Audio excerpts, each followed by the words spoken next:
Ton nom complet, c'est Alexandre Alexandre Boujard. Boujard. Ouais. C'est pas Alex du Dragon. Dragon, en fait, pour moi, c'est un symbole qui est extrêmement fort. Là, puis c'est que des dragons qui peuvent reconnaître des dragons. Puis en tant qu'entrepreneur, on reconnaît les autres entrepreneurs parce qu'on est des vrais. Là. Parlons des entrepreneurs, tu vois. Ouais. Alors, c'est un podcast d'entrepreneurs, beaucoup d'investisseurs immobiliers, des entrepreneurs de différentes niches m'écoutent. Tu en vois beaucoup, tu en coaches beaucoup, j'imagine. Exact. C'est quoi la question qui te vient le plus souvent chez les entrepreneurs lorsqu'ils prennent ton coaching? Qu'est-ce qu'ils veulent exactement débloquer? Souvent, ils veulent se sentir beaucoup plus libres, beaucoup plus sereins, beaucoup plus alignés dans leur vie. C'est vraiment ça qui ressort le plus souvent. Là. Même s'ils ont des gros succès, j'en ai qui ont plusieurs dizaines de millions ou centaines de millions de chiffres d'affaires ou même de parcs immobiliers. Là. J'en ai vraiment des big shots. Puis eux, ça n'a pas rapport avec le montant d'argent qu'ils ont dans leur entreprise ou dans leur compte bancaire. C'est de se sentir bien, c'est de se sentir serein. Puis c'est vraiment ça, je pense, une des clés du succès. Même Napoléon Hill le disait, là, réussissez à devenir riche avec une paix d'esprit. Tu comprends? Donc je pense que c'est ça que les vrais entrepreneurs recherchent. C'est plus une paix d'esprit, une harmonie dans leur vie à eux. All right, Alexandre, comment ça va? Oui, ça va super bien, c'est Rujad. Merci Je suis très content de t'avoir aujourd'hui. Ça fait un certain moment que je te regarde comme conférencier. C'est les seules fois que j'ai appris à te connaître. Alors aujourd'hui, tu es là avec nous. Yes, c'est un honneur. Yes, merci. Donc, c'est ton prénom complet, ton nom complet, c'est Alexandre Alexandre Boujard. Boujard. Ouais. C'est pas Alex du Dragon. Non. Tu peux m'appeler comme ça si tu veux, Alex le Dragon. C'est comme ça que je t'ai envoyé l'invitation, Alex du Dragon. J'ai trouvé ça très drôle. Alors, ça veut dire que ton brand est fort. C'est ça que ça veut dire? Il y en a beaucoup qui disent... T'as même un collier. Même le collier, c'est ça. Ouais, Pourquoi Dragon? Dragon, en fait, pour moi, c'est un symbole qui est extrêmement fort. Là, puis c'est que des dragons qui peuvent reconnaître des dragons. Puis en tant qu'entrepreneur, on reconnaît les autres entrepreneurs parce qu'on est des vrais. Là, puis c'est un animal totem extrêmement puissant. T'as une puissance, un feu intérieur de puissance, de passion, d'entrepreneuriat aussi. Là, c'est ça qui nous drive, c'est ça qui nous amène à exploser les plafonds, puis à décoller, aller vraiment haut dans les cieux, puis il faut déployer les ailes. Tu vois que l'animal, le dragon, ça m'a toujours fasciné. Ça m'a toujours fasciné, mais c'est un animal mystique. Ça n'a jamais existé, en fait. C'était une création de... On ne sait pas. Non, commence pas là. On va pas là. Mais en même temps, quand tu penses, les dinosaures, ce n'est pas une invention de l'humain. C'est ça. Ils ont vraiment existé. Exact. Pourquoi pas les dragons? Pourquoi pas? Dans une autre dimension ou dans une autre époque. On ne sait pas. On ne sait pas ce qu'on ne sait pas. Il n'y a pas de webcam, il n'y a pas de caméra à l'époque. Là. Non, il n'y en a pas. Non. Donc, dis-moi, tu as un petit accent. Donc, tu viens probablement de la France. Ouais, je suis breton avant tout. Là. Ouais, okay. Bretagne, c'est un petit coin de pays dans l'ouest de la France. Okay. Puis ça fait 16 ans maintenant que je suis arrivé ici au Québec. 16 ans? Ouais. Et tu me disais que tu t'es perdu à Rouen. Ouais, c'est ça. Rwanda, c'est ça? À Rouen, Rwanda, à Louan-Noranda, j'appelle ça. Non, c'est à Rouen-Noranda, en fait, en Abitibi-Témiscamingue. Ouais. Quand je suis arrivé en 2009, j'ai débarqué là-bas parce que j'avais signé un contrat d'ingénierie. OK. Puis je voyais, à l'époque, en 2008, là, quand je regardais ça, Google Maps, et puis c'était pas aussi évolué puis avancé que maintenant. Donc j'avais regardé sur Internet avec genre le 56K à l'époque, là, OK, Paris-Rennes versus Rouen-Noranda à Montréal, c'est à peu près la même distance. Donc je vais pouvoir aller voir mes amis à Montréal. C'est combien de temps de distance? Rouen-Noranda à Montréal? Ouais. C'est à peu près 9 heures de route. 9 heures? Donc, y a-t-il un avion? Oui, il y a un avion, là, mais prendre l'avion toutes les 20 semaines pour aller voir mes amis, c'est un peu cher et puis compliqué. Donc, non, je suis resté là-bas quand même 2 ans. Puis ça m'a permis de faire mes marques et puis de... C'était comment la vie là-bas? C'est comment les gens là-bas? C'est très accueillant. Heureusement que... Tu sais, je suis arrivé là-bas, il faisait moins 35 degrés. Hein. J'ai débarqué du bus, l'autobus. Vous n'êtes pas habitué là-bas? Ah, non, le plus froid que j'avais rencontré de ma vie au complet, là, c'était comme moins 5, moins 10 peut-être, quand j'étais dans le haut des Alpes à faire du ski, tu sais. Okay. Mais là, il faisait moins 35. Je débarque, mais je vais mourir, là. Ça me brûlait les poumons, là. Je dis, je vais voir des pingouins, des ours polaires. C'est pas vrai, il fait froid, là. Je peux pas croire. Mais les gens là-bas ont été tellement accueillants. C'est ça qui m'a donné le goût de rester... Là-bas, j'ai bâti pas mal un réseau d'amis, puis de partenaires d'affaires aussi, puis de collègues, puis des clients. Puis mon nom commençait à circuler assez rapidement dans le monde de l'ingénierie. L'ingénierie en mécanique du bâtiment. OK, en mécanique. Donc, donc déjà dans le bâtiment, déjà dans l'immobilier à l'époque. OK, intéressant. Et puis par la suite, tu as pris une autre direction, qui est le coaching. Ouais. En fait, ça a toujours été une passion en moi, c'est d'aider les gens. Depuis que j'ai 16 ans, 15 ans, que je suis passionné par le subconscient, par le développement personnel, par la persévérance, le dépassement de soi. J'ai pratiqué les arts martiaux pendant longtemps aussi. J'étais souvent sur le podium au niveau national en combat. Ça s'appelait le Koinkido. Puis j'utilisais beaucoup la force du mental puis de la visualisation pour être sur le podium puis remporter mes compétitions, justement. Et puis, c'est que ça m'a toujours attiré. J'ai utilisé cette puissance mentale, justement, pour être ingénieur aussi et pour immigrer au Québec. Et puis, en 2011, quand j'ai déménagé plus à Québec, j'ai resuivi des cours pour être hypnothérapeute. Puis, assez rapidement, là, les techniques, là, je les maîtrisais comme ça. C'était assez facile d'aider les gens à libérer des relations toxiques, augmenter la confiance en soi, libérer des patterns, des peurs, des phobies, des allergies. C'était assez facile pour moi de les défaire. Puis ça a toujours été passionnant puis passionné pour moi et j'ai continué vraiment de plus en intéressant. plus avec ça. Hypnothérapie. Ouais, l'hypnothérapie et ingénieur en même temps. La semaine dernière, j'ai eu un podcast avec Manu Lemire. Mm-hmm. Tu dois probablement connaître dans l'industrie. Et il me parlait justement que la hypnothérapie a changé sa vie. Mm-hmm. Donc, il y a un moment, il y a une petite madame qui a fait cette thérapie sur lui. Ouais. Et ça a débloqué certaines choses qu'il n'avait pas accès nécessairement. Je ne croyais pas au début à la hypnothérapie. Je ne pensais pas que ça pourrait fonctionner. Même quand je regarde la télé, je pense souvent que c'est du montage, c'est du acting, c'est une mise en scène. Mais c'est la réalité, right? C'est complètement la réalité. Puis c'est très scientifique. Hein. Je sais qu'en France, moi, j'ai mon cousin qui est chirurgien-dentiste. Il utilise l'hypnose pour endormir ou pour désensibiliser les dents pour qu'ils puissent faire les interventions pour éviter... Tu sais, les gens qui sont un petit peu allergiques aux produits et puis aux médicaments, il hypnotise les gens pour déjà relâcher le stress, relâcher la pression, puis désensibiliser aussi une partie du corps. Puis il y a même des opérations qui existent en France, puis un peu partout dans le monde, où ils utilisent l'hypnose pour déconnecter la partie mentale, pour être connecté vraiment plus à cette partie subconsciente, parce que c'est ça qui gère 97% de notre être. Comme je te dis, je vais être un étudiant dans ce podcast. Ça, c'est cool. Simplement mes curiosités que je vais te poser comme question. Oui, vas-y. Alors, ça peut être des questions très enfantines, mais... je pense que tout le monde peut être ouvert à ça. Ouvert à ça, OK. Mais en fait, tu sais, dans les téléséries, dans la télé, tu vois des mondes que, boum, un claquement de doigts, la personne s'endort. Est-ce que c'est vrai? Oui, c'est vrai. C'est vrai? Oui, est-ce que toi, tu es capable? Je l'ai fait beaucoup. C'est plus ça qui m'allume. Ouais. Ça s'appelle de la suggestibilité.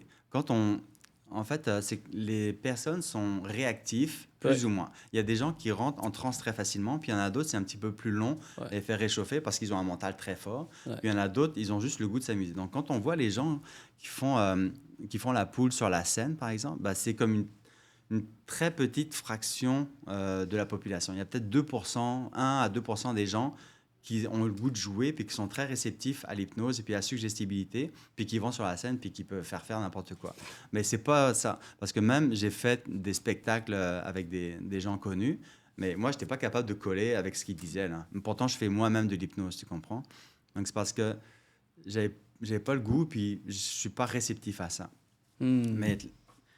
Mais dans tous les cas, l'hypnose, en fait, c'est juste une technique pour amener à un état de conscience pour vraiment connecter avec ton subconscient, puis à faire de la reprogrammation, libérer des traumatismes, libérer des patterns, libérer des peurs, libérer des blocages, libérer des croyances limitantes. C'est quoi la raison scientifique pourquoi l'hypnose peut aider à libérer ces traumas? Parce qu'en fait, quand on est enfant, de 0 à 7, 8, 9 ans à peu près, là, on est dans un état...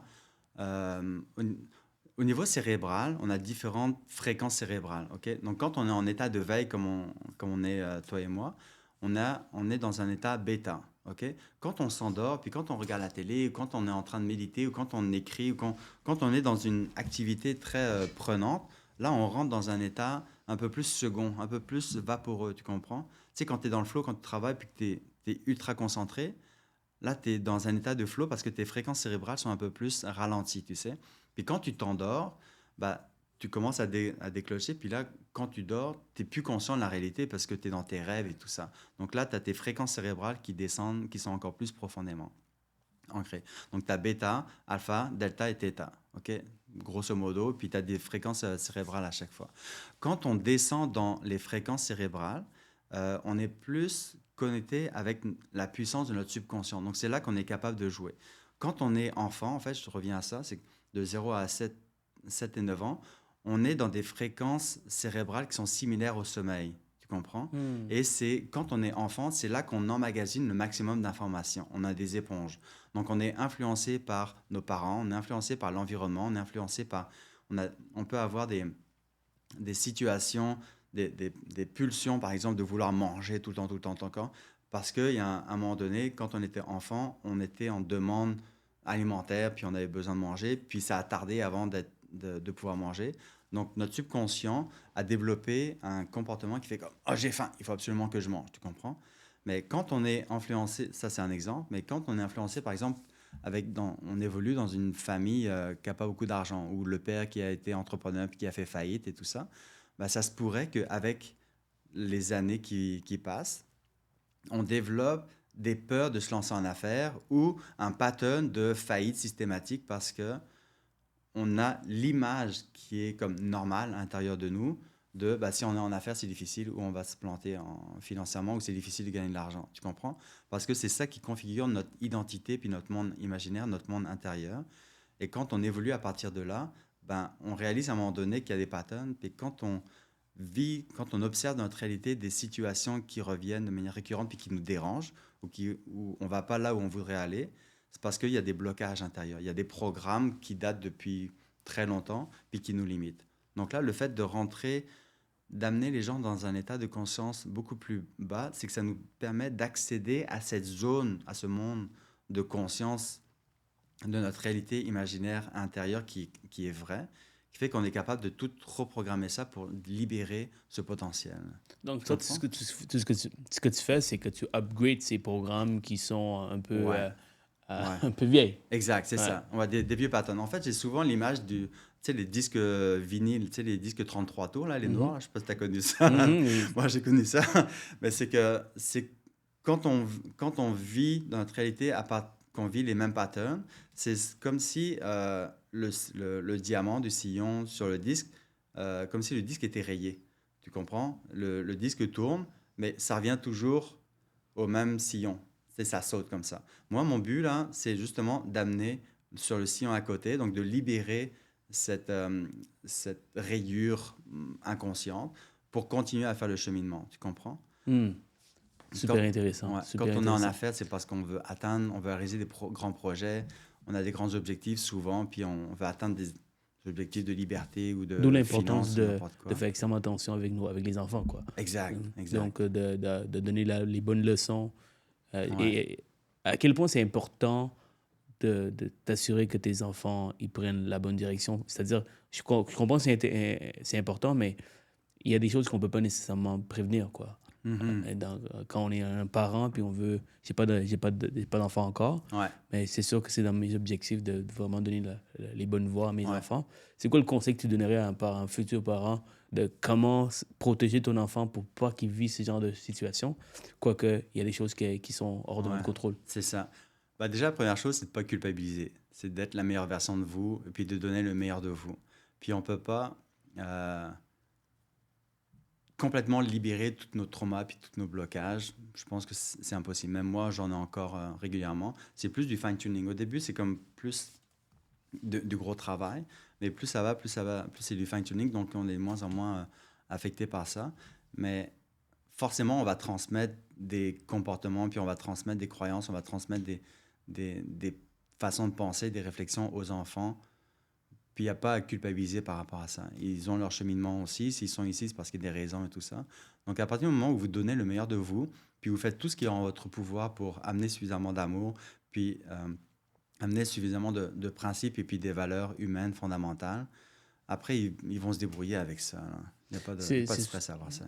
Il y a un mot pour ça, c'est-à-dire de génération après génération, l'enfant, le transfert transgénérationnel. Exact. Ils ont cet trauma systémique de parents après parents.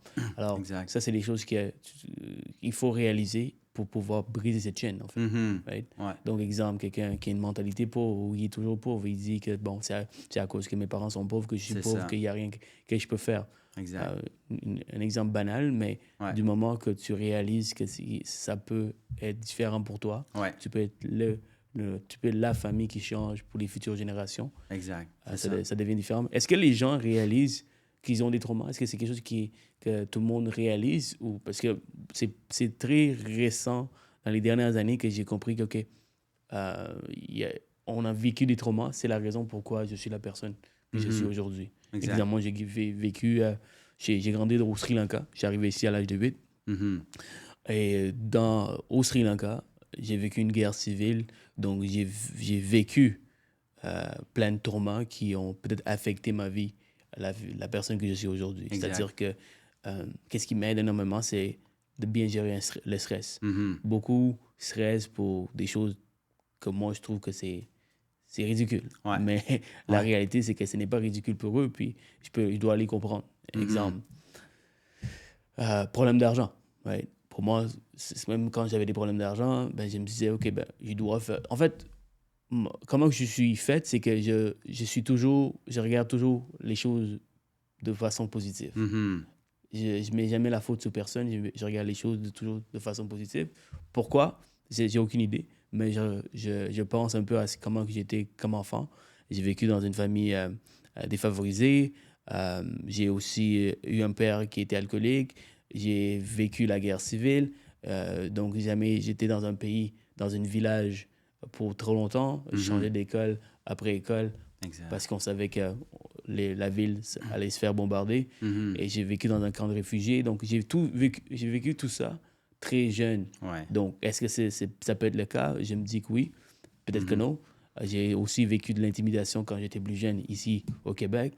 Donc, tout ça a fait que je suis devenu l'entrepreneur que je suis aujourd'hui. Puis tu as fait un commentaire tantôt, tu te mets toujours dans des risques. Puis après ça, tu dis... comment gérer ça? Ouais, c'est ça. Je ne sais pas où ce que tu as... comment tu as eu cette impression de moi, mais puis la réalité, c'est le cas. Je ne vois pas la difficulté, en fait. C'est ça. Comme les gens mentionnent qu'est-ce que je suis en train de faire, que waouh, c'est gros, c'est immense. Et ils pourraient en fait, comment te dire ça? Ils peuvent jamais prendre ce genre de risque parce que ça les fait trop peur. Je ne vois pas ça, moi.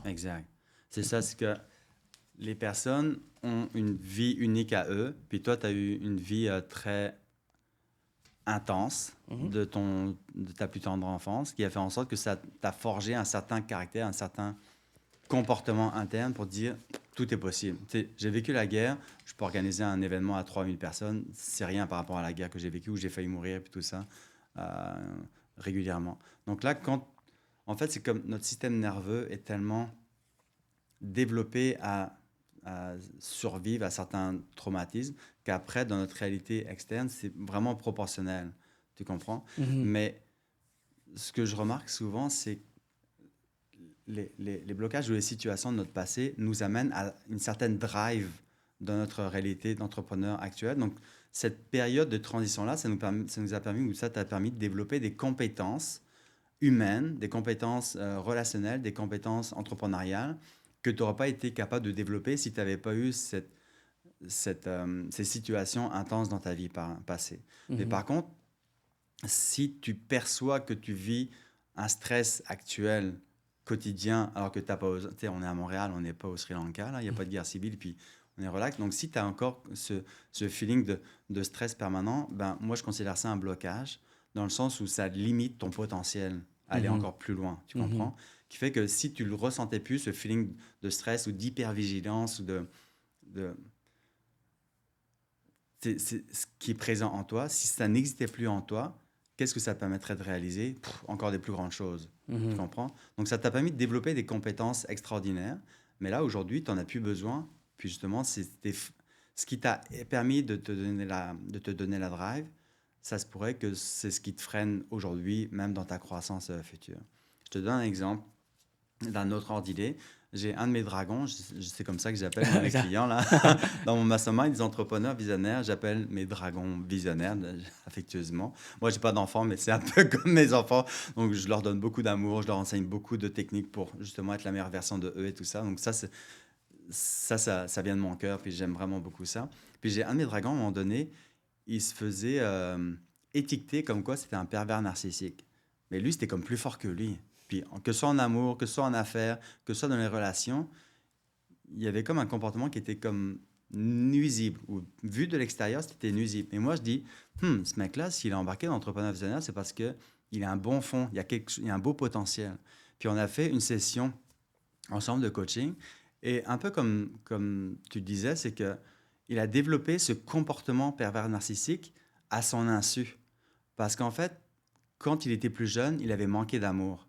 Puis c'était sa façon à lui d'aller chercher de l'amour auprès des gens, tu comprends? Donc sa façon pervers narcissique de manipuler les gens, c'était tout simplement parce qu'il était en train de souffrir, puis il était en train de rechercher l'amour, mais c'était de manière très nuisible pour les gens, tu comprends? Juste pour mieux comprendre le contexte, ça veut dire quoi, pervers, narcissique? Je comprends narcissique, je comprends pervers. Les deux ensemble, ça veut dire quoi? En gros, c'est lui qui l'identifiait comme ça. Moi, je suis pas psychologue. C'est lui qui me disait ça. En fait, c'est qu'il avait tendance à manipuler ou à jouer un petit peu dans les émotions, puis dans le cerveau des gens, puis pas très clean dans ses affaires, mais manipulateur un peu. Donc, il se comportait pour avoir des avantages, ses avantages à lui, de manière manipulée. Donc, c'était pas vraiment sain la façon dont il faisait des affaires. Tu comprends? Oui, je comprends. Puis les gens, ils le percevaient comme ça. Donc, les gens le percevaient aussi. Exact. Puis ça faisait en sorte que ça nuisait ses relations d'affaires, ça nuisait ses relations amoureuses aussi, parce qu'il rencontrait des femmes, puis ça restait pas longtemps, il pouvait pas bâtir des relations durables. Mais là, quand il a compris que finalement, c'est parce qu'il était en recherche d'amour, donc c'était un craving qui lui faisait vivre ce comportement-là. Puis, comme tu disais tout à l'heure, là, son environnement, c'est parce que sa famille, ses parents, n'étaient pas optimales. C'était un peu toxique, les relations. Donc là, une des premières questions que je lui ai fait poser, puis je pense que ça peut vraiment aider les auditeurs, c'est quand on a un feeling, quand on a une peur, quand on a un comportement qui est comme plus fort que nous, juste se poser la question, observer dans notre corps, où est-ce que c'est situé ce feeling-là qui nous fait agir comme ça. Puis juste à se poser la question, est-ce que le feeling que je ressens, est-ce que ça m'appartient ou est-ce que ça m'a été transmis? Et juste à se poser la question à voix haute et à observer le feeling, souvent ça nous a été transmis. Et quand on laisse notre corps répondre à cette question-là, le feeling a tendance à se dissoudre. Ça fait en sorte que comme le feeling est dissous, on n'est plus en réaction en fonction de ce feeling-là, tu comprends? Comme il n'existe plus, ça laisse la possibilité de réagir de manière nouvelle et différente. Tu comprends? Est-ce que ça résonne en toi? Je comprends parfaitement. Ouais. En même temps, je ne comprends pas. Okay. Donc, exemple, le feeling. Ouais. On pose la question si ça a été transmis ou c'est quelque chose que tu as développé. Exact. Ça a été transmis ou est-ce que ça a été transmis ou pas? Par exemple... la drogue, les addictions. Ouais. Okay, les addictions, exemple, au vaping, aux cigarettes, exemple, l'alcool, la pornographie, exemple. Ouais. Si on prend cet exemple, ça serait quoi? Ça, ce sont des pulsions. C'est les pulsions qui nous incitent à faire une action. Et les pulsions, c'est quoi? C'est juste des feelings qu'il y a dans notre corps qui nous incitent à faire une action. Puis après, on a comme la culpabilité parce qu'on a consommé telle affaire, puis ça, on n'aimait pas ça. Mais cette pulsion-là, on peut remarquer dans le corps, c'est quoi le feeling qui nous incite à faire l'action, tu comprends? Parce que moi, tu sais, j'ai pas de pulsion à vapoter, j'ai pas de pulsion à vouloir fumer, j'ai pas de pulsion à faire du porno. Tu sais, j'ai comme pas ce feeling-là. Mais il y en a d'autres, c'est comme plus fort que eux. Ça peut être viscéral, ça peut être dans le ventre, ça peut être dans le corps, ça peut être dans la tête.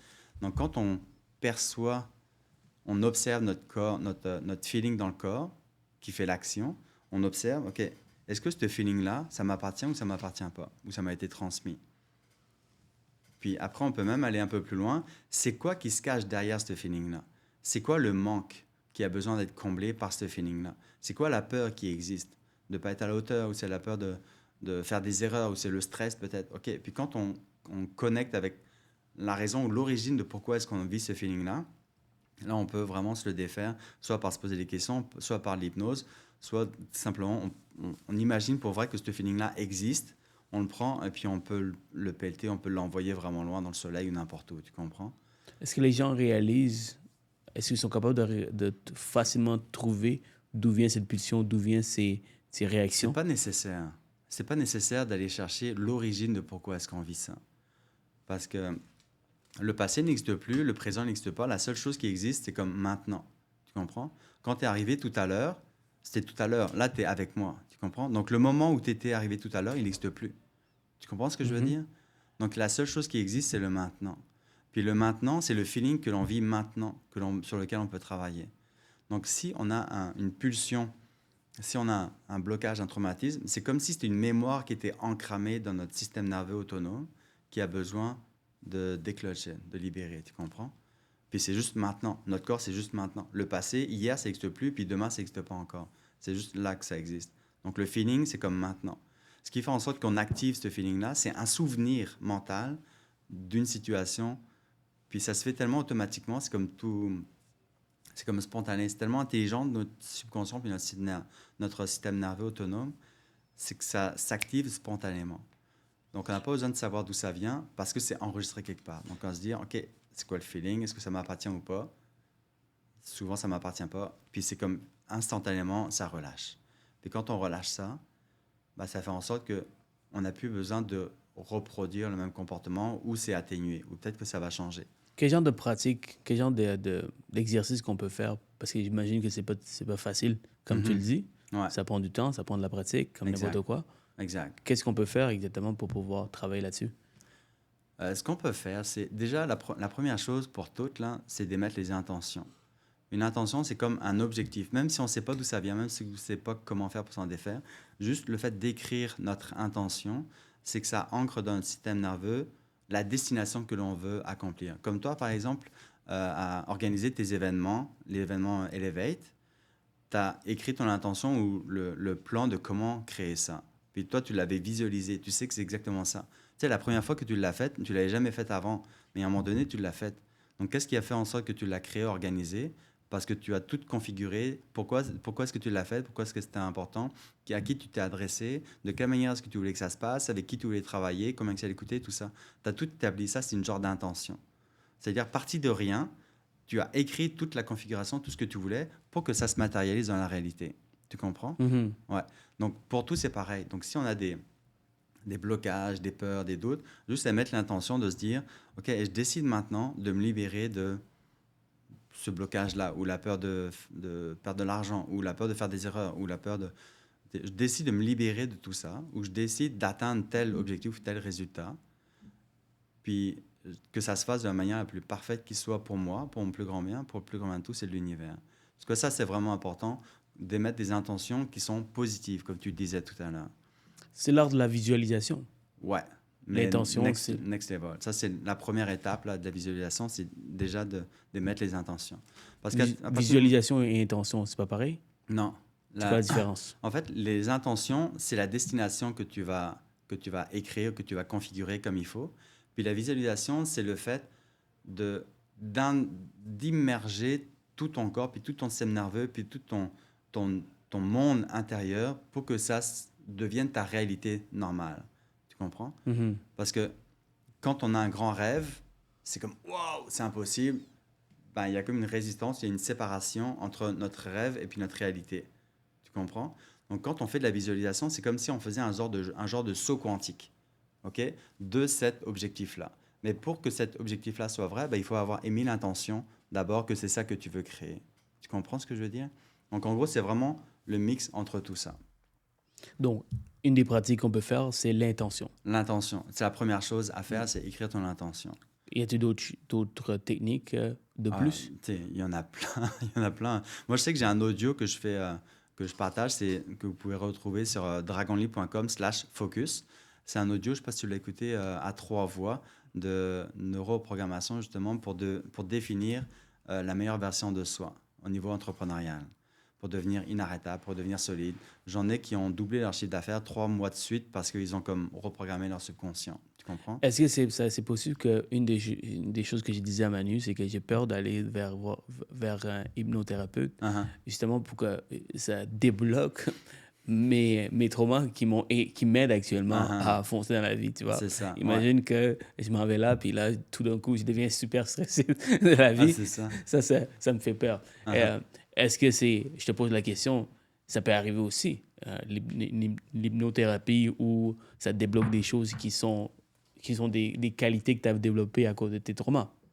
Et où tu peux catégoriser qu'est-ce que tu veux travailler exactement. En fait, il y a 2 choses dans ta question, là. C'est que, comme je disais tout à l'heure, ce que tu as vécu dans ton passé, c'est ce qui a créé l'identité puis le Seroujane que tu es aujourd'hui. Bien sûr. C'est ça. Puis ces situations-là qui t'ont configuré tel que tu es de manière imparfaite, parce que tu vis encore ce feeling de stress, puis tu vis encore des comportements peut-être qui peuvent te nuire aujourd'hui. Mais en te libérant, en t'aidant à faire en sorte que ça n'existe moins dans ton univers, dans ton monde imaginaire, toutes les compétences que tu as développées pour devenir actuellement, tu les as acquis.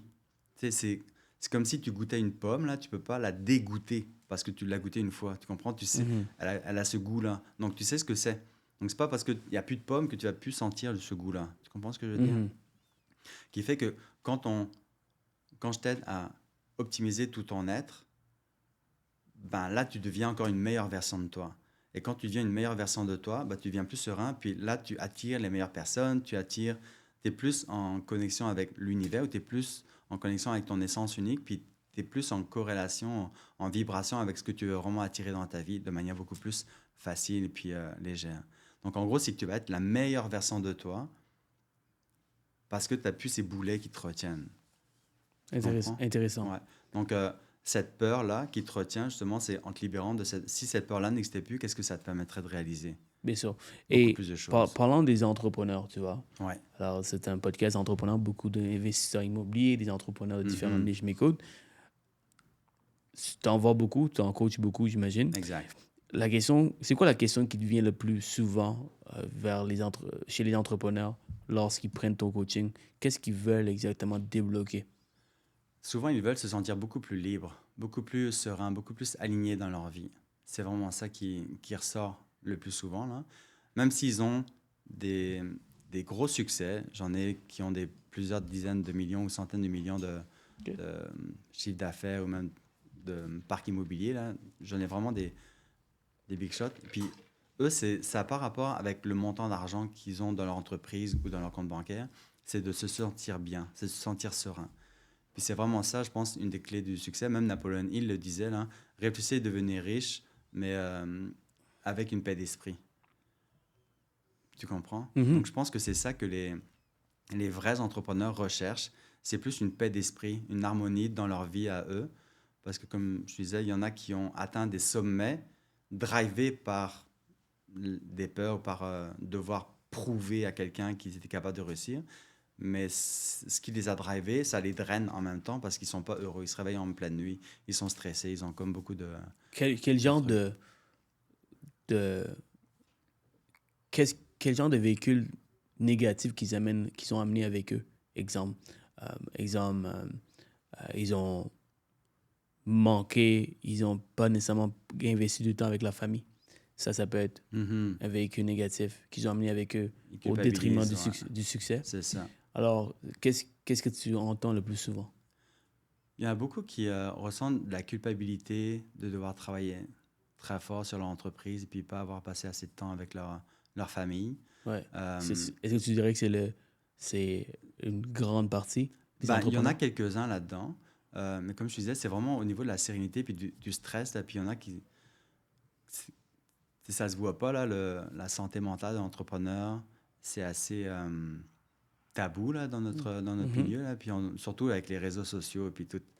C'est une grosse gamique. Là, quel genre de santé mentale? Au niveau de la sérénité puis du stress. Et puis il y en a beaucoup qui souffrent, pas, là, qui ont c'est qu'ils ont du mal à dormir ou qui se réveillent en pleine nuit puis qui sont plus capables de se rendormir. Donc, qu'est-ce qu'ils font? Ils vont travailler puis ils font que ça. Ils sont comme absorbés, obnubilés, comme s'ils étaient esclaves de leur entreprise, alors que leur entreprise, initialement, c'était pour se libérer ou pour s'accomplir, tu comprends? Donc là, il y a un moment donné, ils sont comme pris dans le cercle vicieux des opérations puis de la business, tout ça. Donc, l'idée, c'est vraiment de les amener à avoir plus de... Puis, on est dans une société où ça bouge énormément. Donc, moi, je les amène à être dans l'œil du cyclone. Tu comprends? Ça bouge beaucoup, beaucoup autour d'eux, là, puis les gens, ils sont dépendants d'eux. Mais ce qui est important, c'est de garder ce canal, ce centre et puis cette sérénité pour être assez solide, assez groundé, avoir une vision, toujours maintenir la vision de l'entreprise là où est-ce qu'ils veulent l'amener pour être capable de rassurer toute l'équipe et puis être en mesure de la propulser. Il va te mettre en mise en situation. L'entrepreneur, il a un très bon succès. On va prendre l'exemple d'un courtier ou un fondateur. Ouais. Ils ont beaucoup de responsabilités, beaucoup dépendent d'eux, de lui et de lui ou elle. Et évidemment, ça veut dire qu'il emploie du monde. S'il arrête, tout arrête, surtout un courtier, exemple. Ouais. Alors, il y a des gens qui attendent après une offre d'achat, il y a des gens qui attendent après des délais. Donc, tout est sous ses épaules. Tu vois. Alors, lui, il veut, au départ, il est allé dans le courtage pour avoir cette liberté financière, mais il a réalisé qu'il n'y a pas nécessairement, il y a plein d'argent, mais il n'y a pas nécessairement cette liberté du temps, liberté financière pour nécessairement profiter de la vie. Ouais. Et là, il vient te voir, il te dit un peu ses problèmes, puis en même temps, il dit, je peux rien arrêter, Alex. J'ai telle personne qui attend après moi, j'attends un délai de financement de l'autre côté, j'ai une offre d'achat à faire ce soir, j'ai ma famille qui m'attend, évidemment, j'aimerais ça passer plus de temps, mais il veut tout faire, il veut avoir un certain succès dans tous les aspects, mais il veut rien arrêter. Il te propose, il te demande une solution miraculeuse. C'est pas la baguette magique. Moi, j'ai un de mes courtiers, un de mes clients, un de mes dragons courtiers immobiliers aussi. Quand il est venu dans Entrepreneur Visionnaire, il avait racheté une agence. Il y avait à peu près 24 courtiers dans son agence. Il a commencé à travailler. Il l'avait acheté avant d'embarquer dans Entrepreneur Visionnaire. Puis quand il a commencé à faire son travail interne, à se libérer des croyances qu'il fallait qu'il fasse tout, la pression, tout, comme s'il prenait le singe des autres sur les épaules. Donc là, il a commencé à dire « Non, moi, ça ne m'appartient pas. La pression, ça, c'est ta responsabilité. » Donc là, comme il a commencé à s'affirmer puis à être un peu plus solide, comme par hasard, il y a 6 courtiers qui sont partis. Ben là, il m'appelle, il dit « Alex, là, j'ai acheté une agence pour 24 courtiers. Là, il y en a 6 qui sont partis. On se retrouve à 18. On a la charge de travail. Blablabla. Je suis comme plus capable. » Il dit « José, continue à faire ton travail interne. Viens avec nous tous les matins, tous les mercredis matins, puis tout ça. Puis on va voir ce qui va se passer. » Puis en l'espace de 6 mois, il est passé de 18 à 50 courtiers immobiliers dans sa business. Puis là, ce qui a fait cette croissance-là, c'est parce qu'intérieurement, ils sont beaucoup plus sereins. Il s'est plus priorisé. Autrement dit, maintenant, il se réveille comme à 5 heures le matin, puis il va courir tous les matins. Puis il a trouvé il a débloqué son potentiel. Donc là, il organise des rencontres toutes les semaines ou régulièrement avec toute son équipe. Et puis, il leur offre énormément. Donc, ça fait en sorte que les gens soient plus impliqués aussi dans l'agence. Puis, c'est vraiment des gens qui veulent réussir. Tu comprends? Donc, ils sont autonomes, ils sont responsables. Donc, ça fait en sorte que même si son agence a cru, a une belle croissance, ben lui, il n'est pas aussi stressé que quand il n'en avait que 18. Parce qu'il a changé de bord toute la responsabilité et puis il enseigne des techniques qu'il a vues avec moi. Il enseigne ces techniques-là, certaines techniques à ses courtiers qui fait qu'eux aussi sont plus autonomes et indépendants. Donc là, son entreprise est en pleine croissance parce que lui, il est en croissance intérieure.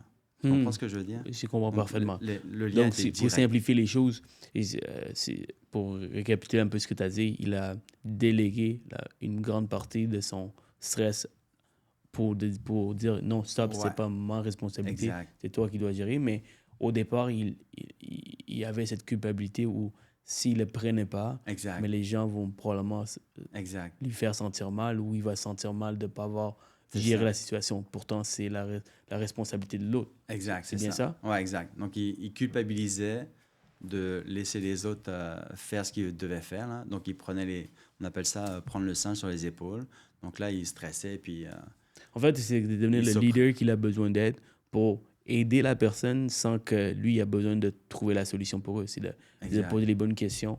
Exemple, dans mon organisation, une des choses que je prône à tous les membres de faire, c'est quand tu me viens avec des problèmes, viens avec des propositions de solutions. Attends pas que j'arrive avec des solutions, parce que sinon, tu peux pas être un courtier. Exact. Tu peux pas être un bon courtier. Tu ne seras jamais un bon courtier. Courtier, c'est être entrepreneur. Hein. Donc, être entrepreneur, c'est trouver des solutions à des problèmes. Puis, il y en aura toujours des problèmes. Il y en aura toujours. Plus le programme est gros, plus le problème est gros, plus tu vas avoir du succès. Exact. Puis le retour sur l'investissement. Exact, c'est ça. Le retour sur l'investissement est énorme. Après. Aujourd'hui, comment je vois la vie, c'est que l'événementiel, c'est énorme. C'est plus grands problèmes. Beaucoup plus de solutions qu'on doit amener.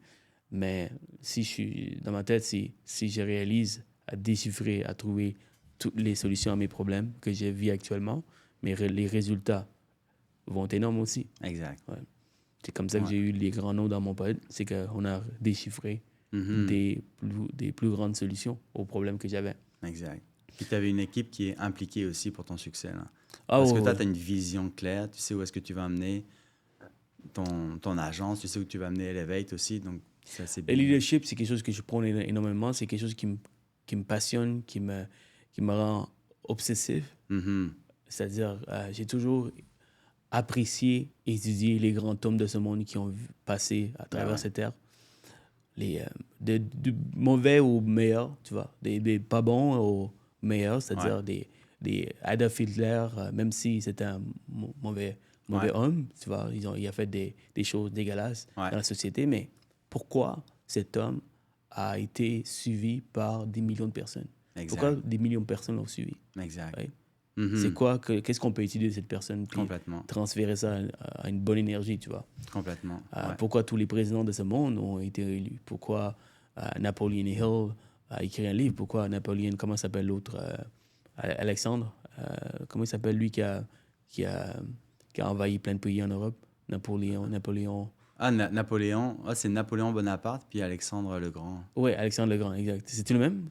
Non, c'est pas le même. Non, Alexandre le Grand, je parle. Ben, pourquoi lui, il a fait tout cela? Comment il a fait en sorte qu'il a envahi tous ces pays, puis comment il a fait pour que tous ses soldats le suivent, tu vois? Exact. C'est tout ça, ben, tu peux apprendre.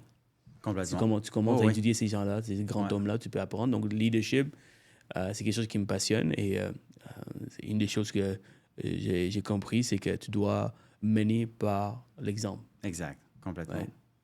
Je ne peux pas demander à une personne de venir tôt si j'arrive toujours tard. C'est ça. C'est aussi simple que ça. Oui, exact. Mais parce que overall de tout ça, quand on le regarde, tu aimes ça avoir cette vision-là globale, mais quand tu prends la vision globale de tout ça, c'est positif ou négatif, ça c'est un concept parce que c'est le comportement et puis l'impact que Adolf Hitler a eu dans la société qui a fait en sorte qu'il y a eu des règlements qui ont été mis en place, tu comprends? Donc, c'est le négatif qui a amené du positif. Tu comprends? Donc, overall, excuse mon accent, il n'y a rien qui est négatif. Il n'y a rien qui est positif. C'est juste, les choses sont telles qu'elles sont.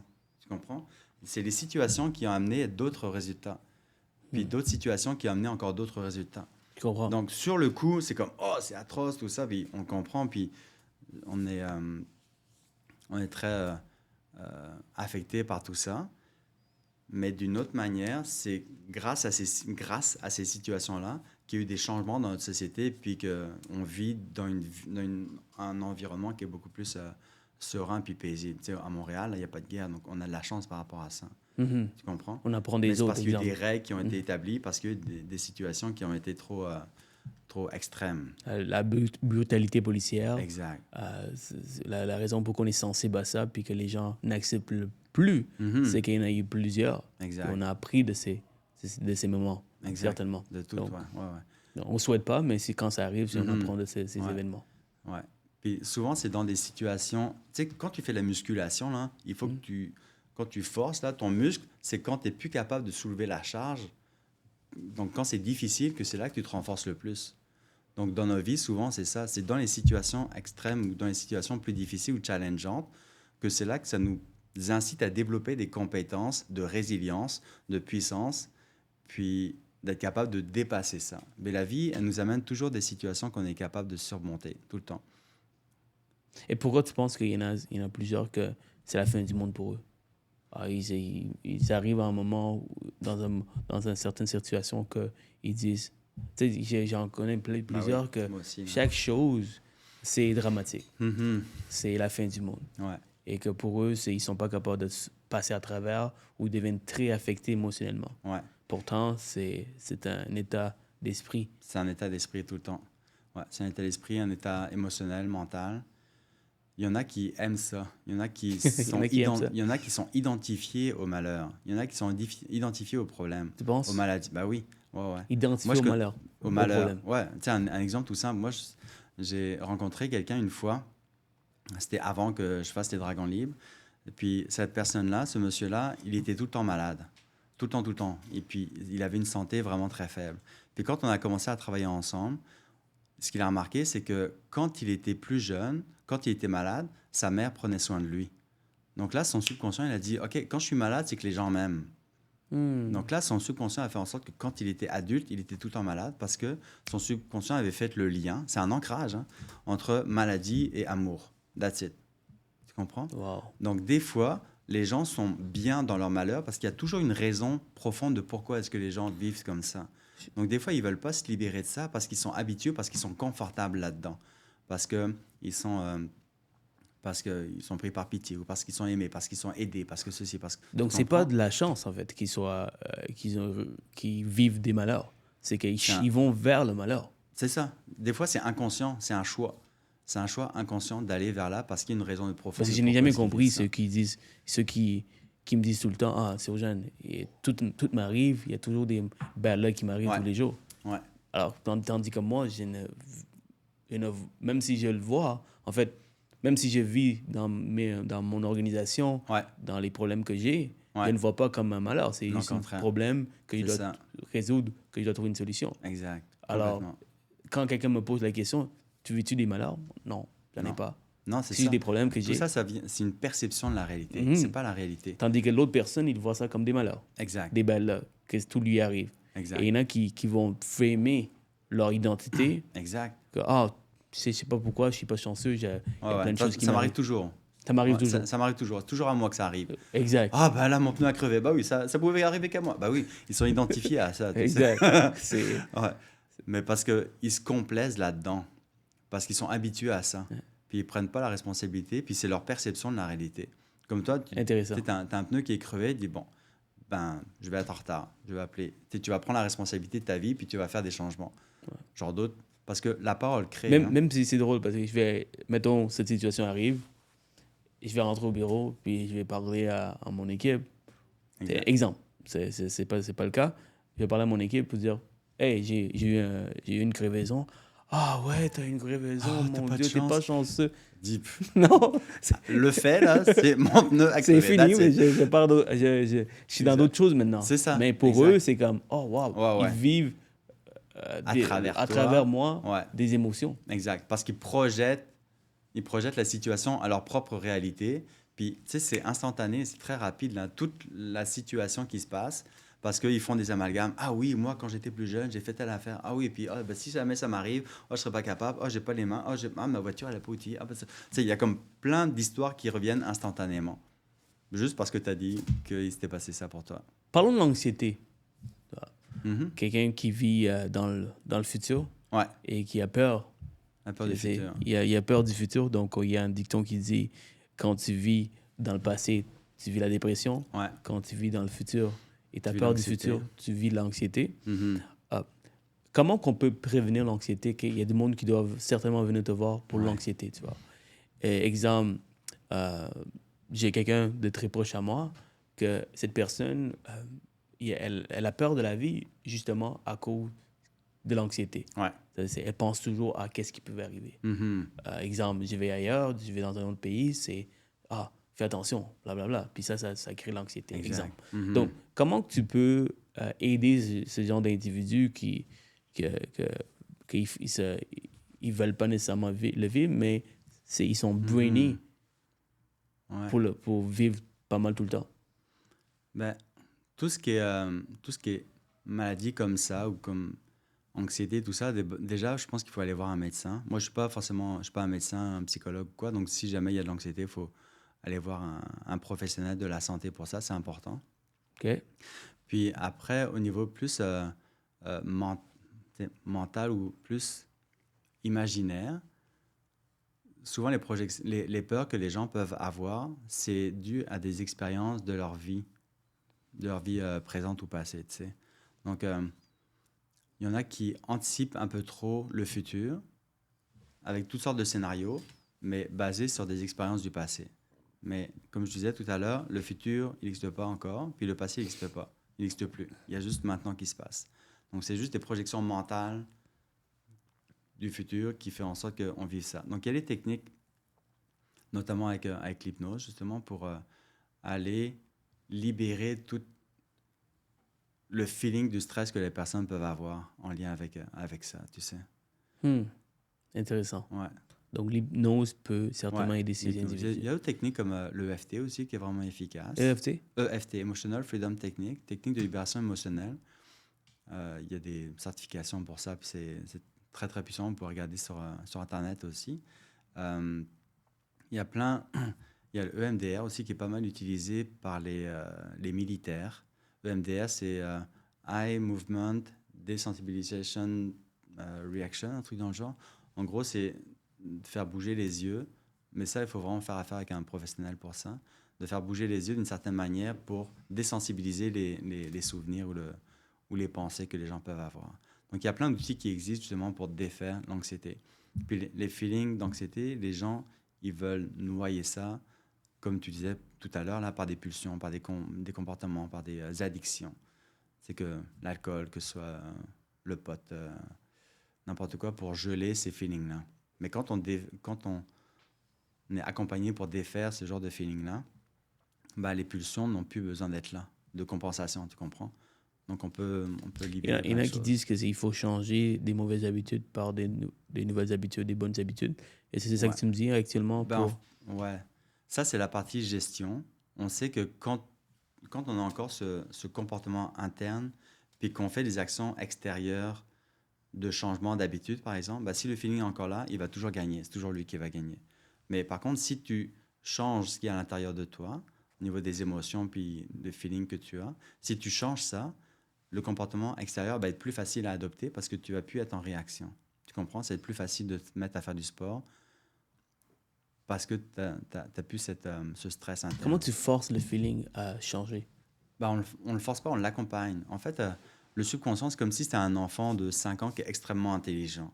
Mais lui, il s'est développé sans vraiment savoir comment faire pour gérer les émotions. Donc, l'idée avec l'hypnose, d'aller vraiment à faire le travail que je fais dans mes accompagnements de groupe, là, c'est d'aller là où tu as besoin d'aller pour accompagner, pour transformer ça.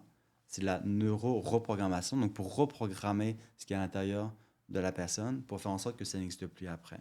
Donc, il n'y a pas besoin de forcer, c'est juste à accompagner cet enfant intérieur pour lui dire ben, on va fonctionner de telle manière plutôt. C'est plus bénéfique pour toi. Intéressant. Est-ce que quand tu parles de hypnose en groupe, des coachings de groupe, est-ce que tu fais l'hypnose en groupe également? Ouais. Puis ça fonctionne même si ce n'est pas directement visé à une personne? Ouais, exact. Ouais. Exact. Moi, j'ai des clients qui sont en France, j'ai des clients qui sont aux États-Unis, j'en ai quitté. Donc, je peux le faire à travers Zoom? Je le fais tout le temps en Zoom. OK. Ouais, tout le temps en Zoom. Je le fais jamais, extrêmement rarement, sauf quand j'organise des événements, comme bientôt j'organise un événement, on sera une centaine d'entrepreneurs, puis je vais guider les gens en hypnose, ou quand je fais, tu sais, comme la conférence que j'ai pu donner, où tu étais là avec moi, avec Yutana, c'est Yutana, ouais, l'événement là, où tu m'as découvert, ben, je peux guider les gens en direct sans problème. Mais toutes mes coachings, j'ai fait tout en Zoom. Intéressant. Ouais. Donc c'est vraiment facile. À partir du moment où, en fait, ils sont thématiques, mais mon accompagnement est thématique. Donc, on commence par spiritualité, santé mentale, émotionnelle, santé physique, relationnelle, financière.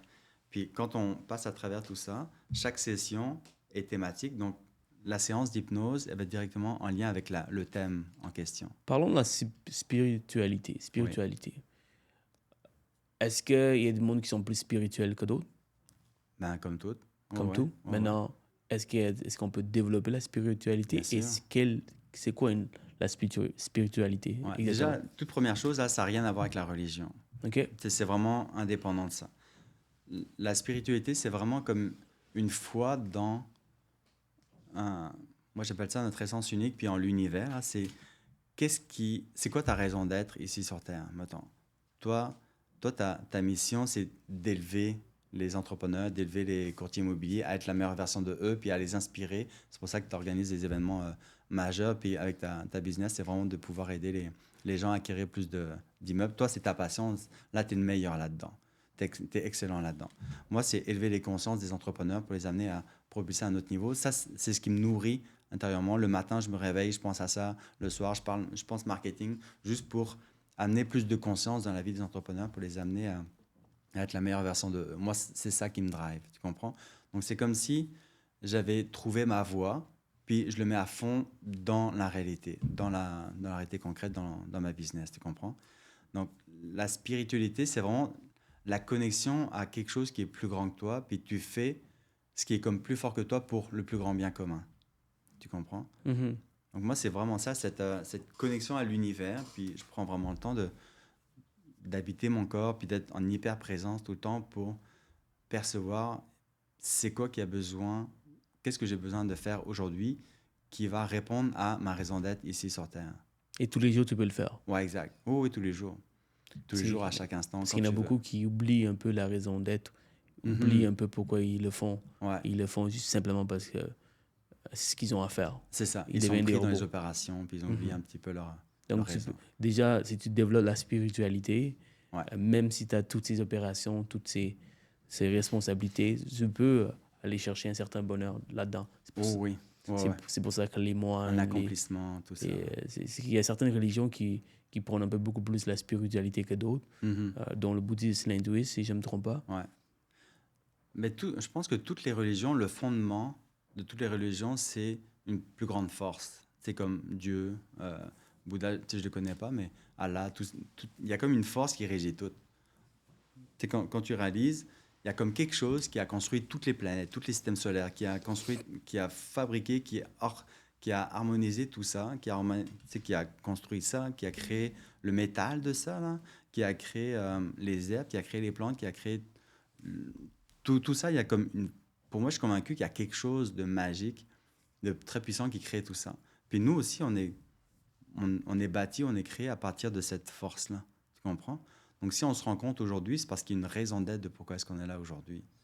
Donc, juste cette discussion que l'on a entre nous, amicale puis relationnelle, il y a peut-être quelqu'un qui va l'écouter et dire « Oh, je trouve ça vraiment cool ce que fait Cyroyan, je trouve ça vraiment cool ce que fait Alex, j'ai goût d'aller plus loin pour m'amener à un autre niveau. » Donc, tout est orchestré de manière Quelqu'un qui est moins spirituel, qui dit qu'il veut le devenir, quel genre de conseil tu peux le donner à cette personne? Un des points, une des premières choses que j'amène auprès de mes entrepreneurs, c'est de commencer à écouter leur intuition. L'intuition, en fait, c'est ça qui te guide dans ce que tu as besoin de faire ou ce que tu veux faire. C'est cette petite voix. Puis pour être capable d'écouter cette petite voix, il faut de l'espace mental. Il faut de la disponibilité mentale, du silence mental. Puis un des meilleurs moments pour connecter à ça, là, c'est le matin au réveil. Parce que tu n'es pas pollué par toutes les cellulaires, puis les réseaux sociaux, puis par tout ça, par tes courriels. Juste, tu te réveilles, puis tu peux te poser la question, OK, c'est quoi l'action la plus importante que j'ai à faire aujourd'hui? Juste te poser la question que tu n'as pas la réponse. Puis tu fermes les yeux, puis tu observes la réponse qui vient à toi, là. Puis spontanément, il va peut-être y avoir, il faut que tu ailles au spa. Pourquoi il faut que j'aille au spa? J'ai une journée de temps intense. Peut-être qu'en allant au spa, ça va te permettre de régénérer puis d'avoir plus d'énergie pour accomplir encore plus. Tu comprends? Ouais, donc là, il y a après il y a d'essayer demain. Oui. Entre la réponse puis la réponse ici, on le sent tout de suite là. La réponse intuitive versus la réponse mentale est complètement différente. La saveur est différente. Ouais. Et qu'est-ce que tu en penses de la méditation? La méditation, c'est je l'utilise régulièrement, mais la méditation, c'est te permettre de réserver du temps pour laisser cette petite voix s'exprimer à travers toi. Donc là, la méditation, de dire il faut que tu ne penses plus, c'est impossible. En tant qu'être humain, là, c'est impossible de ne pas penser. Mais c'est plus de nous laisser l'espace mental intérieur, d'être plus connecté avec nous-mêmes pour dire qu'est-ce qui est vraiment important pour moi aujourd'hui. Qu'est-ce qui va me permettre d'accomplir ma raison d'être ici sur Terre? De quelle manière est-ce que je peux être encore une meilleure personne aujourd'hui? J'ai jamais compris ceux qui méditent pendant une journée, pendant plusieurs heures, ou même des fois plusieurs journées, et puis que comment que j'ai appris à méditer, c'est de rien penser à rien du tout, mais c'est hyper dur de rien penser. Alors, je peux pas comprendre. Exact. Je peux pas comprendre quelqu'un qui fait ça pendant des heures. Alors, probablement que cette personne vit dans ses pensées qui fait qu'en sorte qu'il n'est pas ennuyé par le nombre d'heures qu'il doit méditer. Donc, ça, c'est plus logique. Donc, si tu es bien dans toi-même, puis tu es capable d'imaginer tout ce que tu as envie de construire dans ton univers, là, ça devient plus fun. C'est ça. De rester, rester là-dedans pendant plusieurs heures. Exact. On ne dit pas, c'est combien de temps que ça dure le film. C'est ça. Dès que tu commences le film, tu n'as plus envie que ça finisse parce que c'est comme c'est super intéressant. Ils te font rentrer dans leur univers. Mais si tu es capable de construire ton propre univers, je commence à être bon là. C'est bon, tu commences à comprendre un peu mon univers. Si tu construis ton propre univers, je pense que ça peut être intéressant de garder une méditation plus longue. Exact. En fait, on a le pouvoir de construire, on a un pouvoir, Seroujane, extrêmement puissant, là, de tout reconfigurer notre monde imaginaire intérieur, de bâtir notre vie comme on le veut. Moi, je suis convaincu que la vie est holographique. C'est-à-dire que ce que l'on vit, c'est un reflet de ce qu'il y a à l'intérieur de nous. La vie est holographique? La vie est holographique. Okay. Tu as déjà vu ce que c'est que un hologramme, là? Hologramme? Ouais, un hologramme. Ouais, c'est quoi un hologramme? Ouais, un hologramme, c'est comme une image c'est une image qui n'est pas vraie, mais qui est vraie en même temps. Ouais. Tu comprends? Puis dans notre vie actuelle, les personnes que l'on rencontre, c'est parce qu'on les a tolérées, on les a acceptées ou parce qu'il y a une résonance avec qui on est. Tu vois, une personne toxique, je suis plus capable de cette personne-là, parce qu'intérieurement, on a toléré cette personne-là.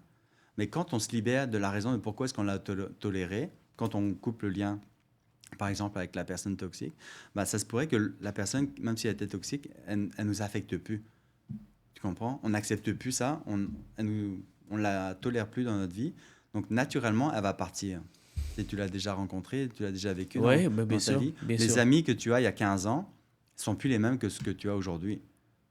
Ouais. Pourquoi? Mais mettons que toi, avec ton expérience de vie d'entrepreneur à succès que tu rencontres tes amis d'il y a 15 ans, il y a un décalage, tu comprends?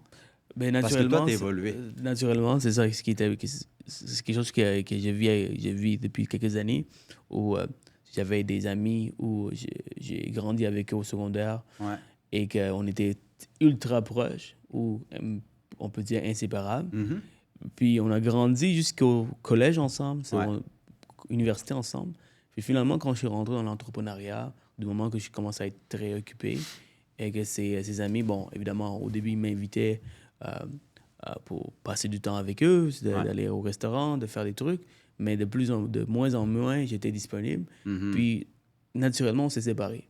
Et de temps en temps, on se voit. Et quand on se voit, on est capable d'avoir des bonnes communications, mais c'est pas comme avant. C'est ça. Et ça, c'est une culpabilité que j'avais. Je dis, est-ce que je suis moins bon? Mm-hmm. Ou c'est parce que je suis ailleurs? C'est pour ça que ils arrêtent de m'inviter. Puis à un moment donné, j'ai eu cette discussion avec un de ses amis, puis il m'a dit, c'est juste, on sait que tu es extrêmement occupé, puis on est content de ce que tu fais, qu'est-ce que tu es en train de bâtir, puis on te laisse le faire. Mm-hmm. Oui. Mais ça se fait naturellement aussi, tout ça. Mais les personnes que tu avais dans le temps, tu les as plus dans ton environnement, mais aujourd'hui, tu as d'autres types de personnes qui sont venues dans ton univers, qui sont plus en cohérence avec qui tu es, ce que tu fais, tu comprends? Mm-hmm. Donc, tout change tout le temps. Donc, quand je dis que c'est holographique, c'est que tu attires les personnes qui sont en cohérence, ou on appelle ça en vibration avec qui tu es, et puis ce qui t'allume, ce que tu aimes faire et tout ça. Et j'aime dire aussi... Dans 10 ans, les personnes que tu as aujourd'hui, ça se trouve que tu les auras plus dans 10 ans. t'en auras d'autres. Bien sûr. Et je me dis aussi qu'avec ces mêmes amis, les conversations que j'avais il y a 10 ans, on a moins aujourd'hui. Normal. Alors, puis quand on est ensemble, c'est plus des conversations qu'on peut avoir pendant des heures. C'est très rapide. Exact. Alors, chacun s'est désintéressé un peu parce qu'on n'a pas nécessairement les mêmes conversations, tandis que l'entrepreneuriat, il y a certaines personnes que je peux parler des heures parce que mes intérêts sont ailleurs. On ne veut pas nécessairement avouer, mais parce que c'est des gens que j'aime beaucoup, mais la réalité, c'est que c'est ça la réalité. C'est qu'on n'a plus nécessairement les mêmes intérêts, les mêmes conversations. Exemple, quand j'étais plus jeune, j'étais derrière les filles, derrière les femmes, on parlait beaucoup de femmes, on parlait beaucoup de sport, mais aujourd'hui, j'ai une femme, donc on ne parle pas nécessairement de femmes. Tandis qu'eux, ils sont encore célibataires, donc ils sont encore dans ce mode de vie. Je regarde moins le sport. Je suis beaucoup plus sur l'entrepreneuriat. Moi, si tu me parles de CRM, tu me parles de marketing, tu me parles de vente, ça m'allume. Je peux parler pendant des heures. Des sujets comme ça m'allume, donc je peux parler pendant des heures. Tandis que ces genres de sujets, c'est qu'une vie, c'est une chose du passé. Que je peux revenir, mais j'ai plus cette obsession, cet intérêt profond. Exact, complètement. J'espère qu'il regarde mon podcast. Puis là, j'étais comme, merci aux gens. Mais ça fait partie de la vie. Puis faut laisser aller les choses et les gens pour laisser l'espace à ce que l'on veut un peu plus dans notre vie. C'est pas qu'on n'aime pas ce monde-là, c'est juste intéressant. Non, c'est ça. C'est juste qu'on a fait notre bout de chemin, puis maintenant on est prêt à aller ailleurs, puis tout est parfait là. Excellent. Ouais, pas de stress. On arrive à la fin. Évidemment, on peut parler pendant des heures. Ça fait combien de temps, Soram, qu'on est là? 1 heure, OK. Donc, ça passe vite aussi. Vraiment, merci encore. D'abord, c'est une question que j'aime poser à tout le monde. Oui. Si tu devais reculer dans le temps, rentrer dans une machine, à retourner dans le temps et te donner un conseil aux jeunes Alexandre qui débutent cette histoire, cette aventure dans le coaching, aider les gens, ce serait quoi comme conseil que tu donnerais à ce jeune Alexandre avec toute cette sagesse que tu as, l'expérience que tu as vécue? Et quel est le but de ce conseil aussi? Ouais. D'avoir la foi dans ce que tu fais. Parce que quand j'ai commencé au début, c'est quand j'ai commencé à toucher avec les entrepreneurs en 2017, moi j'étais ingénieur en plus à l'époque, j'étais ultra endetté, puis je me voyais pas faire un podcast avec Seroujan un jour, là. Ou coacher des athlètes de haut niveau, ou de coacher des entrepreneurs ou des investisseurs immobiliers multimillionnaires. J'aurais jamais cru ça un jour, à l'époque, là. Mais juste toujours de suivre sa petite voie, puis de continuer à faire son cheminement, puis d'avoir foi, puis de rêver grand, puis de faire tout ce qui est en son pouvoir, puis d'avoir cette foi dans l'inconnu, justement. Merci. Ouais. Vraiment. Je pense que c'est vraiment ça. Puis d'avoir du plaisir dans tout ce cheminement-là, puis que dans tous les cas, il n'y a jamais rien qui est mauvais. Il n'y a jamais rien de mal. Il y a toujours une raison, il y a toujours un cadeau mal emballé, il y a toujours une raison de pourquoi est-ce qu'on vit ce que l'on vit. Puis ça va prendre le temps que ça va prendre, plus ou moins rapidement. On est souvent impatient, mais il faut accepter que les choses prennent le temps que ça pour réaliser, accomplir les choses. Mais dans tous les cas, tout est parfaitement orchestré. Donc il y a une grande foi dans l'univers, puis que l'univers est vraiment là pour nous amener à être la meilleure version de nous, puis à nous pousser encore plus. Donc là, c'est ça que je lui dirais. Ouais. Et la foi. Et la foi. Ouais. Es-tu un lecteur? Oui. Oh, oui. J'aime poser la question. Je suis un grand lecteur. J'adore lire. Je pense que dans la vie, tout a été tracé. Ouais. Tout a été écrit. Tous les gens qui ont réussi dans toutes les niches du monde ont partagé cette information avec nous. Donc, il y a un livre, tu peux apprendre sur n'importe quel domaine tu veux, si tu veux réussir. Donc, il y a un blueprint à pas mal à tout. Quel est un des livres que tu recommandes, que tu as lu dernièrement, qui a été ton favori? Il y en a tellement des livres que j'ai... Il y en a au niveau de ma business là, qui m'a vraiment marqué, c'est The Imit Revisited. OK. C'est le deuxième qui me dit ça. OK. Imit, là, ça m'a vraiment marqué parce que j'étais travailleur autonome puis j'avais plusieurs casquettes, mais je suis comme plus capable. Ouais, mais tu fais des finances, tu fais du marketing, tu fais du développement d'affaires, tu fais du développement de projets, de recherche et développement. Donc ça, c'est mon premier livre. Puis le deuxième livre, ça aurait été peut-être Un cours sur l'abondance de David Allen. Ouais. Abondance. Ouais, Mark Allen, pardon. Mark Allen. Ouais, Abondance un cours sur l'abondance. Ouais. Un cours sur l'abondance. Ouais. Puis ce livre-là, en fait, c'est que ça te permet de configurer, de créer consciemment ta vie parfaite. Vraiment avec foi, puis de bâtir toute ta vie selon ce que tu veux créer. Ouais, il m'a beaucoup influencé, ce livre-là. J'ai lu peut-être 2-3 fois. Quelque chose qui est moins fun comme réponse à donner. OK. Je t'ai demandé qu'est-ce que tu aurais changé. Ouais. C'est quoi un des plus grands regrets que tu as, que tu aimerais peut-être changer? Parce que tout le monde a un trauma, n'est-ce pas? Ouais. Une chose que... Je ne sais pas si je changerais quoi que ce soit. Peut-être d'oser rêver plus grand, plus rapidement. Ouais. Parce que je sais que j'aurais pu venir au Québec quand j'avais 18 ans. Mais à 18 ans, là, j'avais pas les cojones, j'avais pas le courage ou j'avais pas assez confiance en moi pour changer de pays. Donc, j'ai attendu à peu près 10 ans de plus. Mais maintenant, je suis super content d'avoir changé. Merci pour le partage. Merci beaucoup, Sirujan. J'ai vraiment aimé ça, honnêtement. C'est un sujet que j'ai pas nécessairement la chance de tous les jours d'en parler. Non, dans le monde de l'entrepreneuriat, on n'en parle pas beaucoup. Pourtant, c'est fondamental. Ouais. Moi, je suis convaincu de ça. C'est essentiel. Tu sais, même Tony Robbins, il le disait, là, 80% du succès en affaires, puis dans la vie, ça vient de la psychologie, puis de ce qu'il y a dans l'esprit. Là.